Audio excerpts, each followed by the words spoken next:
안녕하세요. 반갑습니다. 장애 인식 개선 교육 지도사 강의를 담당한 이진원 강사입니다.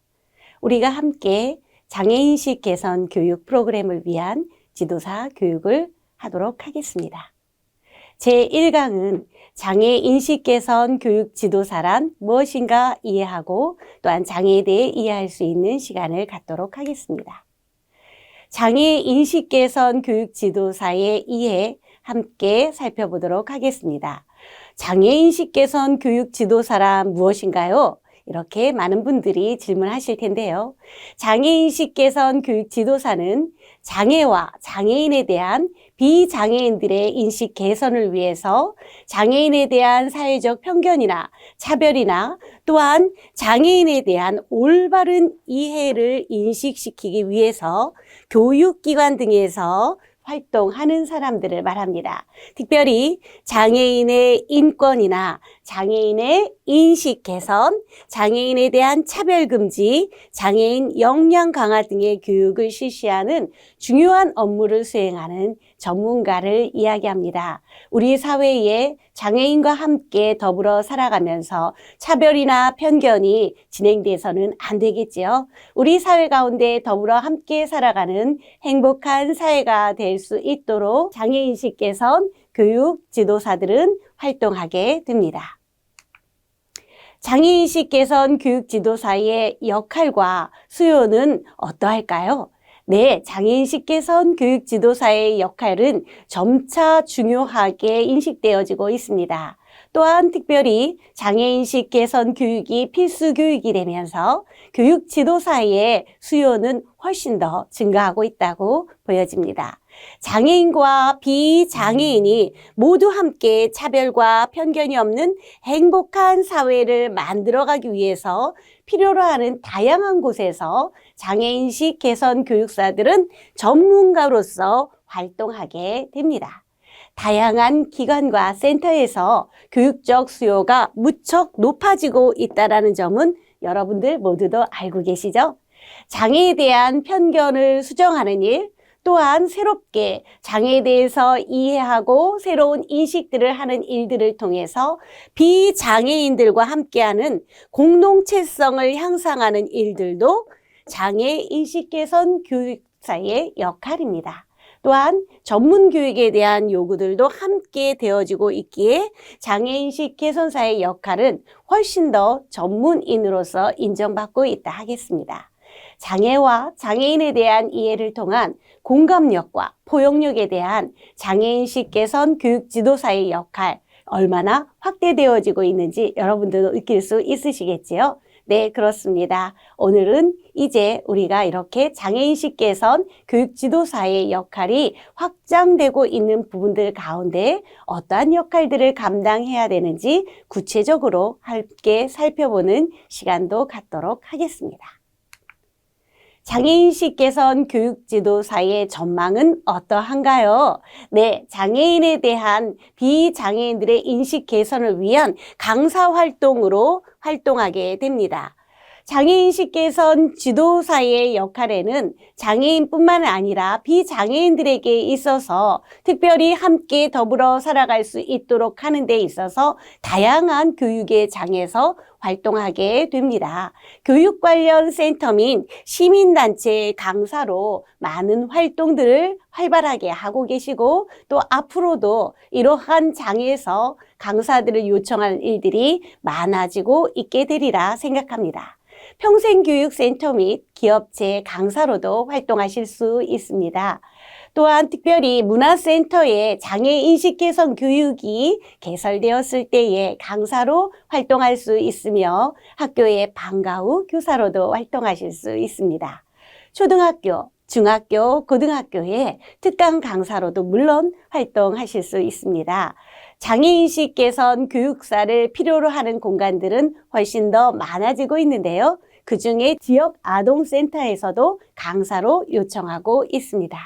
지역사회 문화센터 강사 및 평생교육원 강사로도 활동할 수 있는 장애 인식 개선 교육지도사 여러분들 함께 오늘 1강을 시작하셨는데요. 끝까지 참여하셔서 장애인식 개선 교육지도사의 이 강사의 역할들을 잘 감당해 주시기를 바랍니다. 장애인식 개선의 개요에 대해서 우리 함께 살펴보도록 할까요? 먼저 목적과 목표를 살펴보고자 합니다. 장애인식 개선 교육의 목적은 무엇일까요? 저희가 3가지 포인트로 살펴보고자 합니다. 먼저 장애인식 개선 교육을 통해서 장애인에 대한 사회적 편견과 차별을 제거하는 역할들을 장애인식 개선 교육을 통해서 진행하게 됩니다. 우리가 때때로 이 장애인에 대한 언어를 장애인 말고 장애우라고 쓰던 시절이 있었습니다. 지금도 그렇게 잘못 사용하고 계시는 분들이 계신데요. 장애인에 대한 이 용어도 이제 우리는 장애우라고 사용하지 않고 장애인이라는 용어를 사용해서 편견 없는 용어로 함께 장애인식 개선 교육을 시행하고 있습니다. 두 번째 목적 포인트입니다.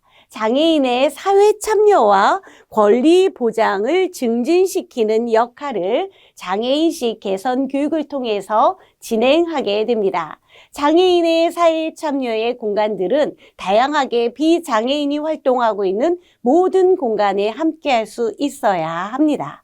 장애인의 인권 역시도 장애인이 비장애인과 함께하는 모든 공간에서 권리가 보장되어야 합니다. 이렇게 함께 참여하고 함께 서로 인권을 존중하고 보장하기 위해서는 인식 개선이 필요합니다. 장애인 스스로도 뿐만 아니라 비장애인들 모두가 함께 새로운 인식으로 장애인에 대해서 바른 인식을 갖게 될 때 우리 사회는 함께 더불어 참여하는 사회 참여와 권리 보장이 증진되는 사회가 된다 하겠습니다. 세 번째, 장애인식 개선 교육의 목적 살펴보도록 하겠습니다. 장애인과 비장애인이 함께하는 통합사회를 조성하는 것입니다. 우리 사회 가운데에 장애인 교육을 특별학교로 특수학교 가운데에 이렇게 특별한 특수한 내용으로 진행되는 것이 옳다라고 생각하던 때가 있었습니다. 하지만 결코 그렇지 않습니다. 우리 장애인 학생들도 또한 장애인들도 우리 비장애인들 학생들과 또한 비장애인들과 함께 교육뿐만이 아니라 모든 활동들을 함께 할 수 있는 통합사회를 구성해야만 합니다. 우리는 장애인식 개선 교육을 통해서 장애인과 비장애인이 함께 통합사회를 조성하는 일에 기여하는 소중한 교육의 목적을 가지고 장애인식 개선 교육을 시행하고자 합니다. 자, 이제 그렇다면 장애인식 개선의 개요 중에 목표를 구체적으로 살펴보도록 할까요? 사회 속에서 장애에 대한 감수성을 키우고 장애 공감 문화 조성에 기여해서요. 다름 속에서 서로 존중하는 포용 사회를 실현하는 것입니다. 네, 굉장히 멋진 목표지요. 네, 우리 사회에서 일상생활 속에서 바르게 실생활 속의 문화로 자리 잡아야 되는 목표이기도 합니다. 사회 속의 장애가 우리 사회의 편견과 차별로 인해서 서로 속에서 함께 다른 피해 속에서 살아가지 않도록 장애 공감 문화를 조성하는 일들은 우리 사회에 굉장히 중요한 과제라 하겠습니다.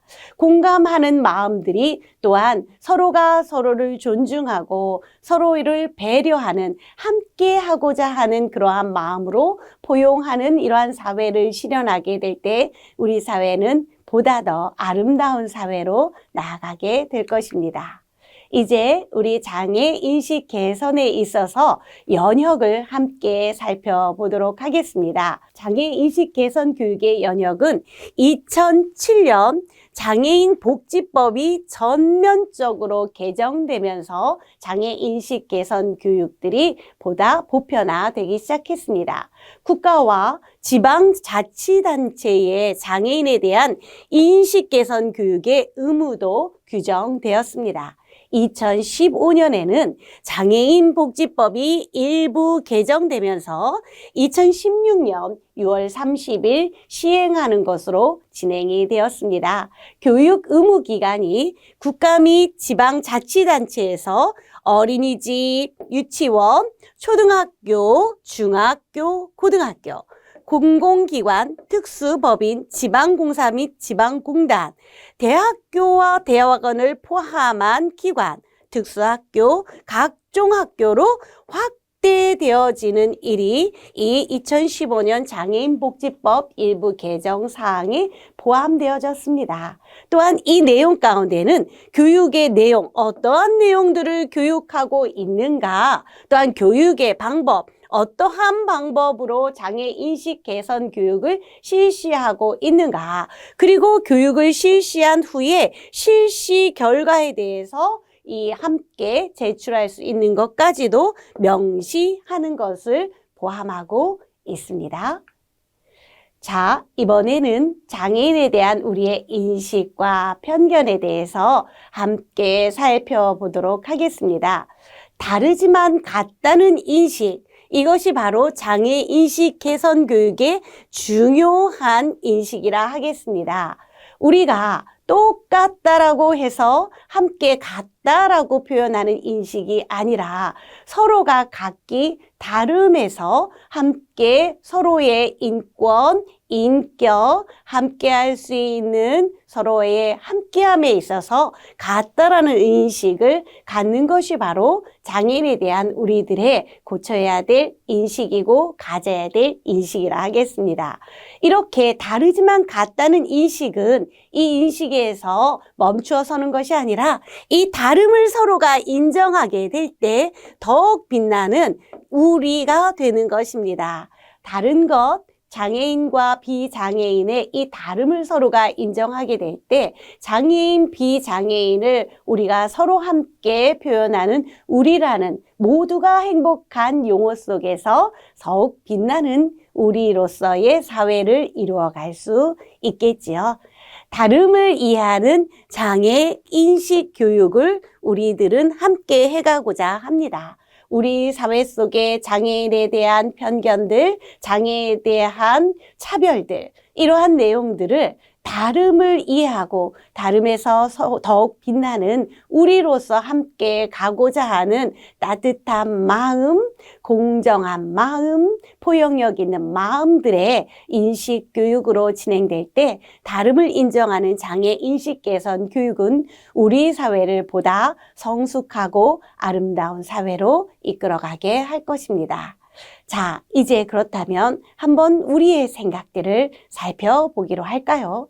여러분들은 장애에 대해서 어떤 생각을 가지고 계시나요? 또한 장애인에 대해서는 어떤 생각을 가지고 계신가요? 우리가 갖고 있는 우리의 인식들을 한 번씩 점검해 보는 시간이 장애인식 개선 교육을 통해서 진행되어질 것입니다. 장애에 대해서, 장애인에 대해서 우리는 어떤 생각을 가지고 있는가? 우리는 여러 차례 우리의 생각들을 점검하고 또 점검해서 다르지만 같다는 인식으로 자연스럽게 가질 수 있는 상황이 될 때까지 함께 교육에 임하게 되기를 바랍니다. 이번에 몇 가지 질문을 함께 나눠보도록 할까요? 여러분들은 길에서 장애인을 만났을 때 어떤 생각이 드시는지요? 길에서 장애인을 만났을 때 우리는 다르지만 같다는 생각을 갖고 계신가요? 또한 같은 직장에서 여러분들 함께 일하고 있는 장애인이 있는지요? 네, 여러분의 직장에서나 학교에서 장애인이 있는지 우리가 함께 더욱 빛나는 존중하고 배려하고 함께할 대상들에 대한 인식들을 한 번 더 우리가 생각해 보는 것 중요하겠지요. 또한 여러분들은 장애인을 만나면 어떻게 대하고 계십니까?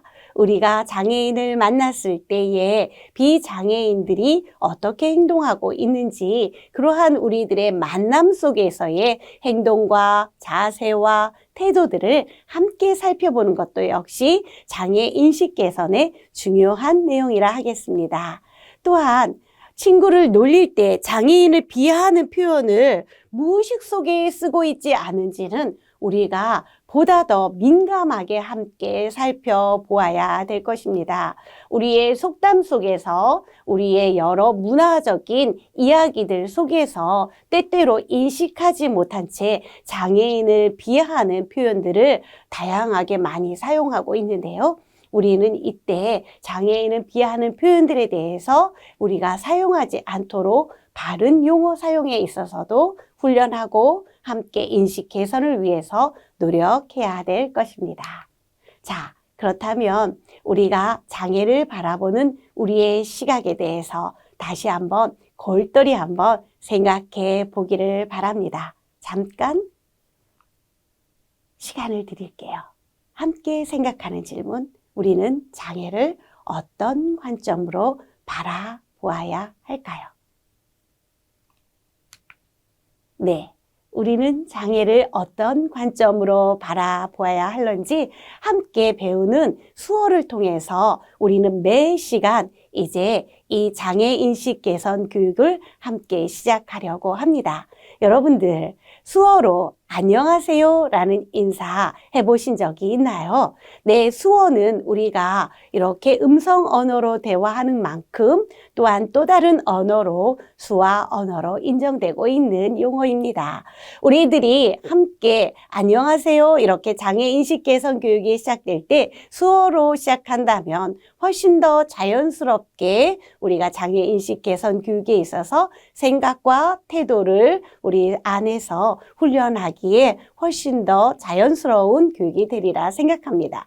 안녕하세요 할 때는요, 한쪽 팔을 가슴 위로 들고 우리가 위에서 아래로 시간을 흘러내리듯이 안녕하세요 이렇게 인사를 합니다.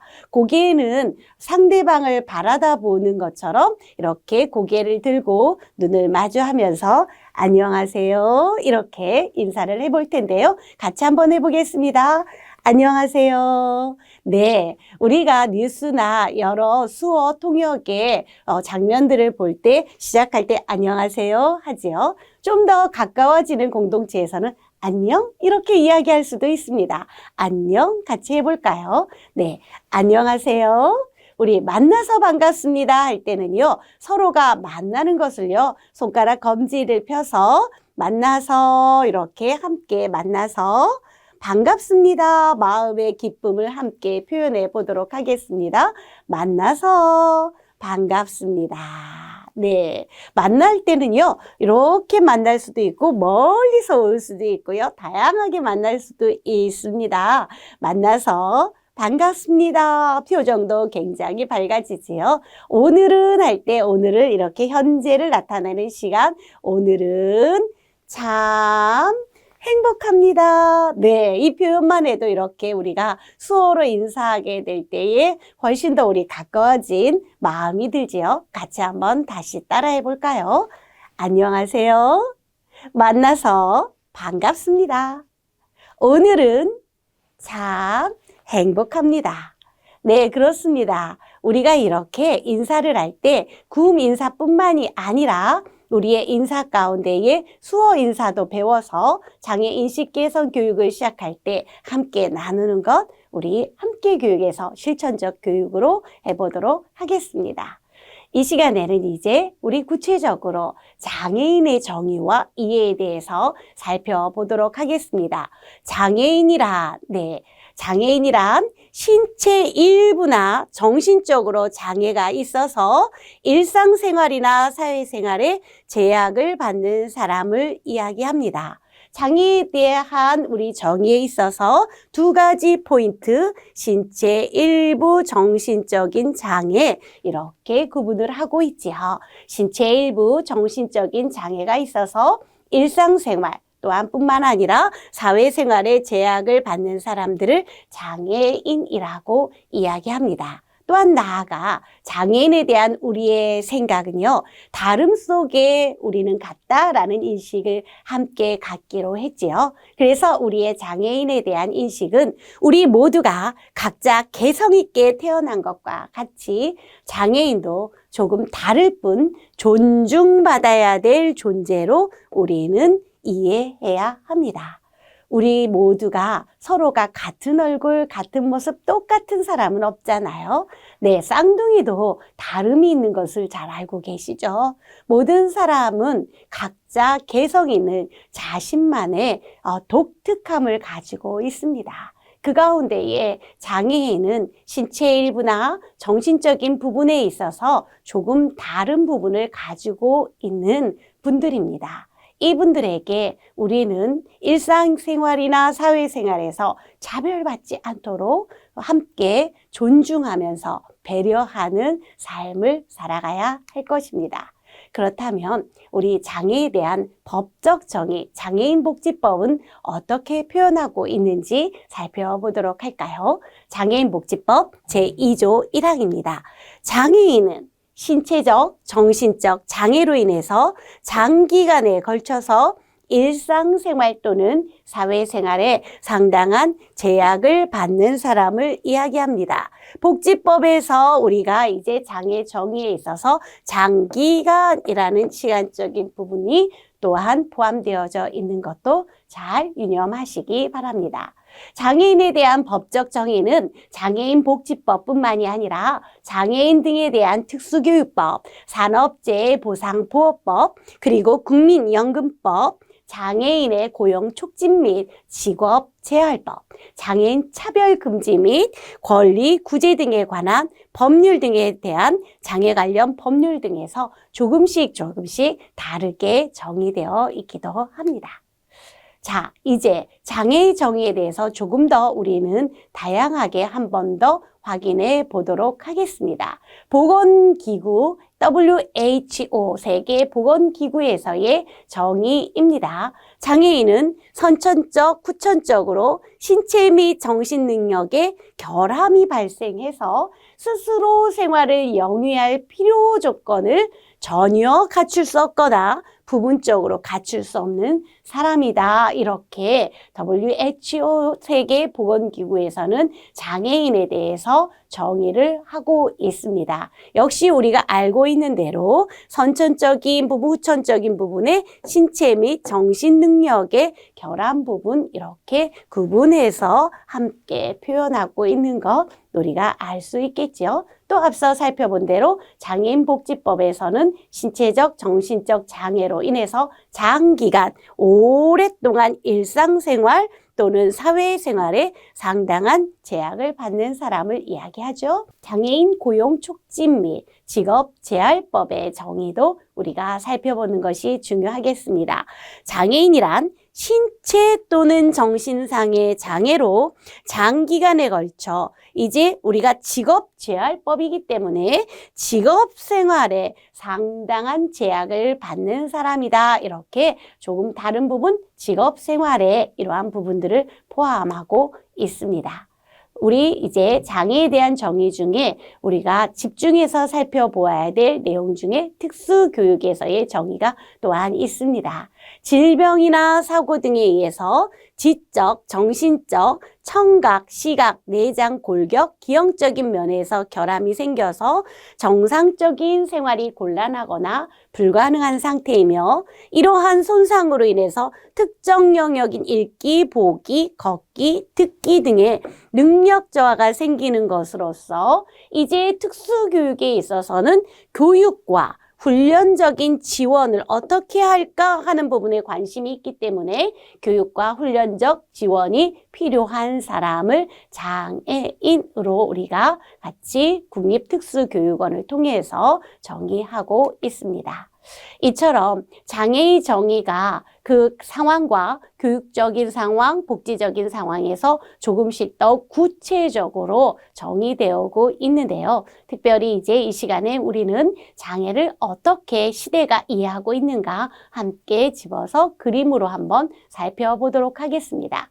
장애의 이해가 시대에 따라서 달라지고 있습니다. 특별히 사회의 인식 변화가 큰 흐름 속에 달라지고 있는데요. 우리는 국제 표준화 기구인 ISO가 이제 이전에 장애에 대한 표기를 이렇게 했던 그림에서 이제 이 마크가 사회적 인식 변화가 능동적이고 역동적으로 되어져 감에 따라 움직이는 마크로 바뀐 것에서 장애에 대한 이해가 보다 적극적이고 보다 역동적이고 능동적으로 바뀌어가고 있구나. 이러한 부분들을 인식할 수 있습니다. 자, 이제 마지막으로 오늘 1강에서는 장애인식 개선 에티켓을 살펴보도록 할까요? 우리가 장애인을 만났을 때 어떻게 해야 될까 질문이 있었는데요. 우리가 장애인을 만났을 때 어떻게 해야 되는지 함께 소개하도록 하겠습니다. 다양한 장애인들이 있기 때문에 우리가 장애인을 만났을 때 모든 사람들에게 똑같은 기준을 적용할 수는 없습니다. 다른 사람들을 대할 때 굉장히 자연스럽게 우리는 대하지요. 그런 것처럼 장애인을 대할 때도 우리는 자연스럽게 다름 속에서 서로 존중함으로 대하면 됩니다. 그런데 여기서 하나 중요한 에티켓이 있습니다. 제가 좀 도와드릴까요? 네, 감사합니다. 이 그림에 이렇게 표기되어져 있는 것처럼 먼저 장애인은 도와야 된다 이런 부분에서 먼저 묻지 않고 돕는 그러한 태도는 옳지 않습니다. 도움을 주기 전에 반드시 의견을 묻고 도움이 필요하신가요? 도와드릴까요? 이렇게 도움에 대한 질문을 하는 것 중요하게 우리가 장애인을 만났을 때 가져야 될 자세라 하겠습니다. 장애인식 개선 두 번째 에티켓 용어 사용 한번 우리가 살펴보도록 할까요? 장애인, 정상인 이런 표현들을 사용하기도 하지요. 하지만 장애인에 대해서 일반인, 정상인 이런 표현을 하는 건 이미 용어 가운데 차별이 있는 용어입니다. 우리는 장애인, 비장애인이라는 용어를 함께 바르게 사용하는 것을 통해서 용어 속에서도 언어적인 차별이 없도록 해야 될 것입니다. 또한 장애가 있는 친구를 부를 때 장애인이나 도움반이라는 이러한 명칭으로 불러서는 안 되겠지요. 네, 우리 여기에서 부르는 것처럼 장미야, 진원아 이렇게 부르는 것처럼 이름을 부르는 것이 중요하다 하겠습니다. 자, 오늘 수업에 우리 학습 정리 함께 하도록 하겠습니다. 오늘 수업에서 우리는 먼저 장애인식 개선 교육 지도사란 어떤 사람인가 지도사의 이해에 대해서 살펴보았습니다. 또한 두 번째로 장애인식 개선의 개요와 장애의 정의와 이해에 대해서 살펴보았습니다. 마지막으로 장애인식 개선 에티켓 함께 살펴보면서 수어도 같이 배웠습니다. 오늘 이러한 우리 장애인식 개선 교육 지도사의 이해와 함께 우리 다음 시간에 장애인식 개선 교육 계속해서 함께 하도록 하겠습니다. 이번 시간의 내용은 여기까지입니다. 다음 강의에서 뵙겠습니다. 감사합니다.